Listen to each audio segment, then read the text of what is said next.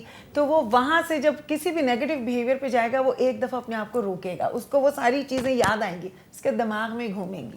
ٹھیک ہے نا. لیکن جو امپورٹنٹ چیز میں یہاں بتانا چاہ رہی تھی کہ جو سب سے پہلے سکھانے کی چیز ہے وہ ایموشنل کنٹرول ہے. اچھا, میں یہی پوچھنا چاہ رہی تھی آپ سے کہ بچے سے تو آپ ایکسٹرا کوئی بات کریں, آپ اس کو سمجھانے بیٹھیں تو بچے سوچتے ہیں چلو جی ماں کا درس شروع ہو گیا, اور وہ سوئچ آف ہو جاتے ہیں, موڈ خراب ہو جاتا ہے, وہ کہتے ہیں یو آر آلویز لیکچرنگ می, آپ ہر وقت مجھے لیکچر دیتے ہیں. ایک بات میرے ذہن میں آ رہی ہے, حضرت جنید بغدادی رحمۃ اللہ علیہ, ہم جانتے ہیں انہیں بہت اچھی, ان کا ایک واقعہ بڑا مشہور ہے کہ وہ قافلہ جا رہا تھا تو پکڑے گئے, تو کہا کہ جی درہم سلے ہوئے ہیں, ڈاکوؤں کے سردار نے کہا چھپے ہوئے تھے, تم نے کیوں بتایا؟ اس نے کہا ماں نے کہا تھا جھوٹ نہیں بولنا. اب مجھے بتائیے کہ وہ کیسے اپنی ماں کی ایک بات کو اس طرح سے لیے ہوئے تھے اپنے اندر. میں اس کا جواب, ہم تو اپنے بچوں کو جو مرضی کہہ لیں, وہ ہماری بات کو پلے باندھنا, ان کی پرسنالٹی چینج ہو جاتی ہے, ان کی پرسنالٹی, وہ جب گھر سے باہر ہیں تو اٹس ہائی ہیلو ڈیوڈ, اور جیسے ہی وہ گھر میں آتے ہیں السلام علیکم اور امی کیا حال ہے, جی حضور, وہ ان کی لینگویج پرسنالٹی چینج کرتے ہیں. لیکن میں فرق کی بات ہے یہاں, اگر مجھے یہ پکا یقین ہے اور اللہ تعالیٰ سے دعا بھی ہے کہ اگر میں نے اچھے دیے نا جیسے, تو انشاءاللہ وہ ایک دفعہ تو ضرور کہے گا, سچ بولے گا, اس کو گھر سے یہ ٹریننگ اگر ہے نا انشاءاللہ. تو یہی میں بات کر رہی تھی, ایموشنل کنٹرول میں صرف غصہ کنٹرول کرنا نہیں ہے, ڈسپیئر جو آتا ہے, مایوسی آتی ہے نا بچوں میں, نمبر کم آ گئے, شروع میں دوست سے کوئی اسپیچ کے لیے گئے تھے, آپ کی خراب ہو گیا کہ میں نے کرنا ہی نہیں, آپ نے اس کو کہنا کہ ہاں یہ ہوگا, کوئی بات نہیں, اس کو کہنا ہے کہ ہم دوبارہ آپ اس کے لیے کسی اور چیز کے لیے ٹرائی کر لیں, اس سے نہیں ہوا, لیکن مایوس ہونے دیں اس کو بتائیں مایوسی آئے گی.